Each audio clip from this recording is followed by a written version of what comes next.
Amiga, hoje passou aqui na rua um carro com um cara muito estranho dentro, chamando por você descontroladamente. Quase falei onde você morava, mas como não sabia do que se tratava, né? Achei melhor não falar nada. Mas ele continuou a chamar por você descontroladamente. Pamonha, pamonha, pamonha.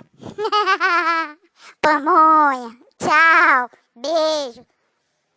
Te cuida, pamonha.